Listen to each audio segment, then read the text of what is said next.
Muna ako ng Merry Christmas sa inyong lahat. Ayan. Wow. May buhay. Merry Christmas po. Talagang ramdam na po yung Pasko. Ano po, yung simoy ng hangin. At talagang nakakaranas din po tayo ng counting mga sipon, mga karamdaman. Pero sa biyaya ng Diyos, alam po natin gagaling tayo. Amen po ba? So ngayong umaga po, bago tayo magsimula, tayo po muna ay yumuko. Tayo po muna ay manalangin. Heavenly Father, we thank you, Ama, sa gabing ito. We thank you again for this opportunity na ibinigay mo sa akin to share your word, Panginoon, sa mga kapatid kong ito. Patuloy, Ama, na buksan mo ang aming mga puso't isipan at patuloy na ikaw lamang ang makita namin sa gabing ito. Ang lahat po ng salita na maririnig namin sa iyo, Panginoon, ay patuloy na itanim mo sa aming puso at patuloy, Panginoon, na ito ay magamit namin sa patuloy na paglago ng aming buhay spiritual.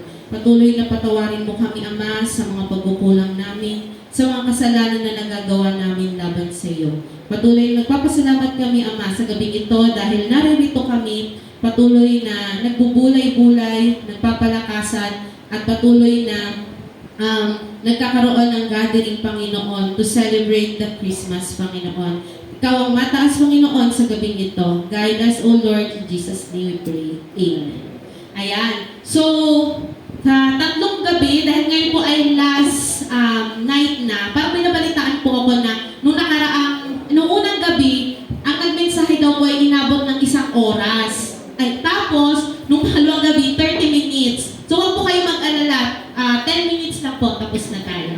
Bumaba pala yung oras ng mensahe. Ayan. So, ngayon po, siguro ay doon sa mga nagdaang mensahe, alam kong natatandaan nyo, ano po yung theme natin ngayong taon? The Compassion of Christmas. Nako, babalik po yung dalawang nagmensahe. Ano po muli yung theme natin? Ayun, very good. The Compassion of Christmas. So, ang talata po na pinag-aralan natin at patuloy na pag-aaralan po natin ay matatagpuan po sa Juan chapter 3 verse 15 to 17. Alam ko po na kahit pare-pareho po yung verses and yung theme natin, minsan po si Lord nagbibigay sa atin ng iba't ibang meaning, ng iba't ibang aral dun sa verses na yon. So, patuloy po natin pag-aralan yung Juan chapter 3, kung meron po kayong mga Bible, chapter 3, verse 15 to 17. Upang ang sino mang sumampalataya sa Kanya ay magkaroon ng buhay na walang hanggan. Verse 16, sapagkat gayon na lamang ang pag-ibig ng Diyos sa sangkatauhan, kaya't ibinigay niya ang Kanyang kaisa-isang anak upang ang sino mang sumampalataya sa Kanya ay hindi mapahamak, kundi magkaroon ng buhay na walang hanggan. Verse 17, isinugo ng Diyos ang Kanyang anak, hindi upang hatulan ng parusa ang sanlibutan, kundi upang iligtas ito sa pamamagitan niya. Yan, pagpalain po ng Diyos ang pagkakabasa ng Kanyang banal na salita. So, ngayon po, sabi ko, ito kasing team na ito, parang naipasa lang sa akin parang Monday lang. Sabi ko, hala Lord, kaya ko ba? Sabi ko, paano ko po ba itong pag-aaralan? Tapos, ayun, parang laging nag-ano sa akin ng Holy Spirit na, sige, kaya mo yan, nasa likod mo lang ako, basahin mo lang, alam mo naman na, basta ikaw ay nagbabasa, patuloy kang nag-aaral, nandyan ako para gumabay sa iyo. So, sabi po dito, ang Juan chapter 3 verse 15 to 17 daw ay bahagi ng pag-uusap ng Panginoong Jesus at ni Nicodemo. Si Nicodemo po ay isang Pariseo na sa aklat lamang ng Juan nabanggit. So, kaya sa kanilang usapan yung motibo ng Diyos kung bakit niya isinugo sa sangkatauhan ang kanyang bugtong na anak.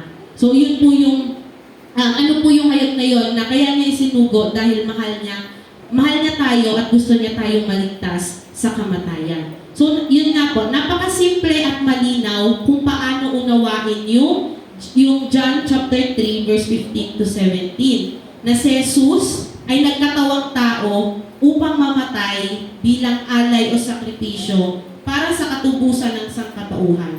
So ito po ay isang regalo sa atin na ipinagkaloob ng sino mang nagnanais na ito'y tanggapin ng may pananampalataya. Kung magkagayon po, tayo ay magkakaroon ng buhay na walang hanggan. So ano nga po ba yung rason? Bakit tayo ay sobrang mahal ng Diyos? Bakit despite na ganito tayo, marami tayong pagkukulang, marami tayong nagagawa sa Kanya, mahal na mahal po tayo ng Diyos? Kung babasahin po natin yung verse 16, sabi doon, sapagkat gayon na lamang ang pag-ibig ng Diyos sa sangkatauhan. Ang isang rason po kung bakit mahal na mahal tayo ng Diyos, dahil tayo pong tao ay nilikha na Kanyang wangis. So, kung tayo pong tao, di ba po yung mga mommies and daddies dyan, di ba simula po nung nakita natin yung ating mga babies, yung mga anak natin, minahal na natin sila. Bakit po? Dahil galing sila sa atin. Kamukha po ng daddy, kahit na 9 months na binuhat ng mga mommies, pero kahit na ganun po, mahal na mahal dahil galing po siya sa atin. Ganun din po si Lord. Dahil galing tayo kay Lord, tayo po ay Kanyang minahal ng buong-buo. Wala pong iba siyang nakikita. Kahit tayo po ay magkakaiba ng mga magulang, tayo po ay iisa. Galing po tayo kay Lord. Kaya nga po sabi, humans are the imago Dei. Imago Dei, or image of God. Katulad po nung, kapag binalikan po natin yung unang kabanata ng aklat ng Genesis, di ba po yung kwento doon sa talatang 26 to 27, sabi po doon, pagkatapos sinabi ng Diyos, ngayon likhain natin ang tao ayon sa ating larawan. Ayon sa ating wangis, sila ang namamahala sa mga isda, sa mga ibon, sa impapawid at sa lahat ng hayop. Maging maamo o mailap, malaki o maliit, nilalang nga ng Diyos ang tao ayon sa Kanyang larawan. Sila'y Kanyang nilalang ng isang lalaki at isang babae. So makikita po natin doon sa verses na yon na talagang espesyal ang tao sa paningin ng Diyos. Dito pa lamang po sa tampong yon na makukonbinsi na tayo na in love sa atin si Lord. Diba? Sobrang love na love tayo ni Lord. Hindi lamang po yon nung magkasala si Eva at Adan, kung natatandaan niyo po, tiniyak ng Diyos na ipaghabi muna sila ng mga kasuotan bago sila palabasin sa amin. So grabe po no, grabe yung pag-ibig ni Lord na kahit na sumuway si Adan at Eva, binigyan niya pa rin ng damit, binigyan niya pa rin ng pangangailangan despite ng mga nangyari. Nagdag pa po doon, kinailangan silang palabasin dahil maaaring kasi kaya sila maaaring nilang makain yung bunga ng puno ng buhay na magpupunsod sa kanila para manatili sa ganung kalagayan ng pangwalang hanggan. So, talagang walang duda na mahal tayo ng Diyos. Mahal na mahal ng Diyos ang sangkatauhan. Ang tanong, bakit? Bakit tayo sobrang mahal na mahal? Kasi bago pa man likhain ng mundong ito, naipaglihin na yan sa kaibuturan ng Diyos. Ang Kanyang panukala na walang sino man ang maaaring humadlang. Kaya pala ang tao ay nilikha ayon mismo sa Kanyang wangis o larawan dahil suob siya ng pagmamahal. Ang pagmamahal na ito ay nakatukoy mismo sa sangkatauhan. Ayun, kaya nga sabi po, sapagkat gayon na lamang ang pag-ibig ng Diyos sa sangkatauhan. Alala ko po tuloy, nung umuwi kami ng Manila, sabi nung tiyahin ni Jensen sa akin, Zaira, mahal na mahal mo talaga si Jensen. Sabi ko, bakit po? Kamukhang-kamukha niya si Sanaya Wala ka man lang nakuha kay Sanaya, talagang kamukhang-kamukha niya. So sabi ko, ganun pala talaga, ganun yung pag-ibig ni Lord. So ibig sabihin, na sobrang pagmamahal ni Lord sa atin, nagiging kamukha na tayo ni Lord. Kahit na hindi ganito yung mukha ni Lord. Pero alam ko na talagang, di ba, binigyan niya tayo ng ilong, binigyan niya tayo ng mata, yung mata nilagay niya sa tamang posisyon, hindi sa puwet, yung ilong hindi niya nilagay sa ulo. Talagang sa sobrang pagmamahal ni Lord, yung design niya napaka-perfect. Napaka-perfect. Kaya po, kung may mga iba sa atin na nangungutya, sinasabihan tayo, ang pangit, ang itim, ganon. Ang kalbo, mga ganon. Pero sasagot mo lang, kahit na ganito ako, alam kong mahal ako ni Lord. ako, ang kalagayan ko, ang puso ko naman, alam kong, sa puso ko, mahal na mahal ako ni Lord. Ayan. Pangalawa po, sabi doon, humans are heaven's recipient. Matatagpuan po natin yan sa verse 17. Sabi doon, isinugo ng Diyos ang kanyang anak, hindi upang hatulan ng parusa ang sanlibutan, kundi upang iligtas ito sa pamamagitan niya. So, ang tao daw po ay hindi para sa impyerno or hell. Ang impyerno po ay dinisenyo sa orihinal na layunin para sa diablo at sa kanyang mga anghel. Sabi po sa Mateo chapter 25, verse 41, sasabihin naman niya sa mga nasa kaliwa, lumayo kayo sa harapan ko, kayong mga isinumpa. Doon kayo sa apoy na di namamatay, na inihanda para sa diablo at sa kanyang mga kampon. So bagamat ang apoy na di namamatay ay dinisenyo para sa mga diablo at sa kanyang mga anghel, mapapabilang din dito yung mga taong nasa ilalim ng kapangyarihan ng diablo. So sabi po doon, kahit daw po pala yung impyerno ay nakadisenyo para kay Satan at sa kanyang mga anghel, kapag po pala tayo ay napasa ilalim sa kapangyarihan ng diablo or nag-aasal demonyo, maaaring mapasama rin tayo doon. Pero dahil sa kabutihan nga, dahil sa biyaya at habag, dahil sa compassion ng Lord sa atin, tayo ay nailigtas. So, sino nga po ba yung mga nag-aasal demonyo na yun? Yun yung mga taong suwail. Isinumpa na ayaw magpasailalim sa mabuting balita ni Kristo. Ganito po ang nakasaad, sabi sa Roma chapter 1, verse 18. Ayan, kung may Bible po kayo, makikibuklat po sa Roma chapter 1, verse 18. Pwede po bang may magbasang isa? Hahayag mula sa langit ang puong ng Diyos laban sa lahat ng kalapastanganan at kasamaan ng mga tao dahil sa kanilang kasamaan ay hinahagdaran ang katotohanan. Ayan, amen po. Thank you po. Sabi po doon, hinahadlangan ang katotohanan. Unang salita po doon yung katotohanan na kasaad. Doon sa uling bahagi ng talatang 18 ay mismong tumutukoy pabalik sa naunang mga talata ng chapter 16 to 17 po. Na sinasabi doon, kung babalikan po natin yung Roma chapter 1 verse 16 to 17, hindi ko ikinahihiya ang magandang balita, sapagkat ito ang kapangyarihan ng Diyos para sa kaligtasan ng bawat sumasampalataya. Unay sa mga Hudyo at gayon din sa mga Griego, sapagkat sa magandang balita ay pinapakita kung paano itinutuwid ng Diyos ang kaugnayan ng tao sa Kanya. Ito ay sa pamamagitan ng pananampalatayang buhat sa simula hanggang sa wakas. Tulad ng sinasabi sa kasulatan, ang itinuring ng Diyos na matuwid sa pamamagitan ng pananampalataya ay mabubuhay. So sinasabi po doon yung katotohanan, yung umahad lang sa katotohanan, yun yung parang suwain. Yun yung sinasabi. And yung katotohanan po ay ang magandang balita ng Diyos. Pangalawa po, yung salitang hinahadlangan. Ang salitang hinahadlangan, ang katotohanan ay nagpapakita na ang kanilang pagiging suwain ay dahil sa pagkahumaling sa kasamaan at sa mundong ito. In other words po, wala silang pagkaunawa dahil isinasara nila ang kanilang mga pandinig sa mabuting balita. Nung binabasa ko po ito, sabi ko, isinasara nila. Ibig sabihin, it's our choice. Choice natin na isara yung ating puso na hindi tayo magbasa ng Bible, hindi tayo mag-attend ng prayer meeting, hindi tayo isipin na magpalago ng ating buhay spiritual. So kapag ganon, nagiging suwail na rin po tayo.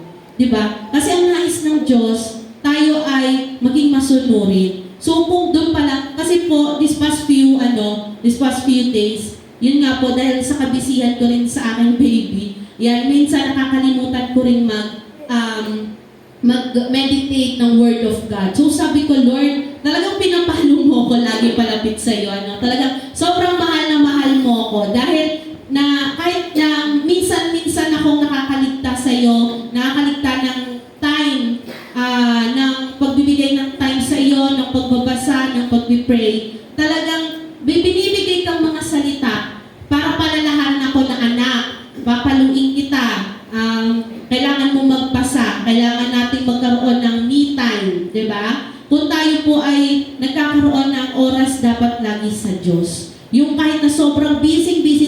sure naman po lahat tayo sobrang busy. Naiintindihan ko po kayo na lahat tayo sobrang busy. Pero naitanong po ba natin sa sarili natin na kahit isang beses man lang sa isang linggo or yung mga may free time, isang oras sa isang araw, nagkakaroon po ba tayo ng me time kay Lord? Yung nakakapagbulay-bulay ba tayo ng kanyang salita, nakakapagbasa, or minsan nakakapagkwento ba tayo kay Lord na, Lord, ganito yung nangyari sa akin. Lord, thank you sa blessing. Lord, thank you, nagkabigas kami. Lord, thank you dahil ang mga anak ko nakakapag-aral, may baong sila. Di ba po? Kaya sabi ko, Lord, sobrang nahihiya kay Lord kasi yung pag-ibig na binigay sa atin ni Lord, bakit hindi natin ibalik sa Kanya? Di ba naranasan natin yung pag-ibig na yun? Bakit hindi natin ibalik sa Kanya yung pag-ibig na ipinaranas niya sa atin? And hindi pa naman puhuli ang lahat. Di ba? May time pa tayo para magkaroon ng revival. Ihingi po natin kay Lord ng tawad yung mga pagkukulang na yon. Na Lord, patawad po kung nalilimutan ko kayo na magpasalamat. Nung minsan, kumakain na lang po ako bigla kasi gutom na talaga ako. Yung mga ganun po. Pero yung mga simple things po kasi na ganun, malaking bagay na po yun kay Lord. Na, di ba po tayo, pag may mga anak tayo na halimbawa, may binibigay tayo mga regalo, and then nagpapasalamat sila, yung simpleng thank you, napakasarap na po sa pakiramdam nun. So, ganun din po si Lord, na gusto din niya na, although, di ba, si Lord ay talagang napaka-just God, pero iba po yung pakiramdam sa Kanya na ibabalik natin sa Kanya, yung pag-ibig na yun. So, sabi nga po dito, may kwento daw na naalala yung gumawa nitong mensahe na ito, yung alibughang anak po, na hindi siya pinigilan ng kanyang ama hindi pinigilan ng kanyang ama kagustuhan ng anak na tahakin ang sariling landas. Maaaring hindi ibigay ng ama ang kaparte ng anak dahil siya'y malakas pa, subalit sadyang napakabuti ng ama. Ibinigay niya ang hinihingi ng kanyang anak, halaunay naubos ang mana nito dahil sa maling paggamit at naranasan niyang magtiis sa hirap ng buhay, bunga ng kanyang maling desisyon. Dumating siya sa punto at nasabi sa sarili, mali ang aking ginawa, kaya babalik na ako sa aking ama upang humingi ng tawad. So mula po sa kwentong ito, na dapat marinig ng lahat, maaari palang magising sa katotohanan ang isang makasalanan upang magbalik loob sa ama. Hindi sa pilitan, kundi mula sa pusong tunay na nagsisisi sa mga nagawang pagkakasala. Ang Diyos po natin ay hindi nagpaparusa sa mga taong masunurin sa kanyang kalooban. Pero minsan natatanong natin, Lord, bakit nararanasan ko ito? Hindi po yun pagpaparusa. Yun po minsan binibigyan tayo ni Lord ng strength. Minsan, may napakinggan nga po ako sabi, binibigyan ka ng pagsubok o binibigyan ka ng pakihina para palakasin ka. Hindi siya pagpaparusa sa'yo. Baka may tinuturo sa'yo. Or minsan, baka naman, ibibless ka ni Lord. Kaya pinaparanas muna sa'yo yung mga bagay na yun. Di ba katulad po namin, ilang taon din kami naghintay ng baby. Di ba? Yung patience, yun yung tinuro sa amin ni Lord. Yung patience. Na sa ngayon po, hindi pa rin nawawala. Although, nagiging din minsan pa rin, yung mainipid, pero utay-utay na paglalabanan namin. Dahil yun yung pinapaalala sa amin ni Lord na, anak, nagtiis ka nga ng ilang taon para magkaroon kayo ng baby. Ito pa kayang napakasimpleng mga bagay na ito na pagtitiisan mo, paghihintayan mo, ay maiinis ka pa, mag-iinit na naman yung ulo mo, huwag ganun. Yun. So, minsan, yung pagpaparusa sa atin ni Lord, ay nararanasan nating mga kakulangan, nararanasan nating mga pagsubok. Hindi po yan dahil pinapalo tayo ni Lord or dahil iniwanan na tayo ni Lord. Hindi po ganun yun. Baka lang po, isipin po natin siya always in a positive way, na ay baka may nagawa ako na gustong ipa-improve sa akin si Lord, or baka kaya ginagawa to sa akin ni Lord, gusto niya akong maging tagapagsalita sa unahan, mga ganon. O gusto niya akong maging musician. So, yung mga bagay po na ganon, ang lagi na po natin tatandaan, nakasama natin si Lord, and always think positive. Na sa lahat ng bagay po, talagang positive lang po. Dahil kapag negative po agad, medyo maano na po agad kayo ng stress. stress eh. Yung stress po kasi ang unang nakaka-ano sa tao, yung pagka-stress. So, ayun po. Sabi nga po doon, ang Diyos po natin ay hindi nagpaparusa sa mga taong masuturin sa kanyang kalooban. Mahal niya po ang sangkatauhan at laging nakalaan ng may pananabik ang kanyang mga kamay sa sinumang taos-pusong nagbabalik loob sa kanya. Sabi po dito, kapatid, kaibigan, kapitbahay at maging sino ka man, gaano man kadami at kalaki ang mga nagawa mong pagkakasala, hindi ka tatanggihan ng Diyos. Matagal na siyang naghihintay sa iyo sapagkat ang lahat ay nais niyang magbalik loob ng may tunay na pagsisisi. Sabi nga po sa 2 Pedro, chapter 3, verse 9, maaari po bang may magbasa? 2 Pedro, chapter 3, verse 9. Second Peter. Ang Panginoon ay hindi nagpapabaya sa kanyang pangako, gaya ng inakala ng ilan. Sa halip, nagbibigay niya ng pagkakataon sa lahat, sapagkat hindi niya nais na may mapahamak, kundi ang lahat ay makapagsisi at tumalikod sa kasalanan. Ayan, amen. Di ba napakasarap ng mensahe, napakasarap ng salita ni Lord, na ang Panginoon ay hindi nagpapabaya sa kanyang pangako. Grabe yung pangako ni Lord na hindi siya nagpapabaya. Ano po, na kahit, di ba minsan tayo ay nakakagawa, pero siya hindi siya nagpapabaya, na mahal niya tayo, na ang Diyos po ay tunay na mapagmahal. Subalit, siya rin po ay just, di ba? Kahit na mapagmahal siya, syempre, nakagawa po tayo, di ba, tayo pong mga magulang, kapag ang anak po natin ay may nagawang pagkakamali, ano po bang ginagawa natin? Di ba po, pinapalo din natin sila. Dahil, mahal po natin sila. Kaya nga, yung mga suwain, tiyak na mapaparusahan. Pero tayo po, syempre, dahil tayo nga ay binigyan na ng bagong buhay, pero nagiging minsan pasaway, pero sabi nga ni Lord, kung tayo ay magbabalik loob sa Kanya ng may tunay na pagsisisi, tayo ay yayakapin niya ng mahigpit, at tatanggapin muli sa Kanyang mga bisig. So sabi po dito yung challenge. Ito po, sabi sa inyo po, 10 minutes lang ako, tapos na tayo. Challenge.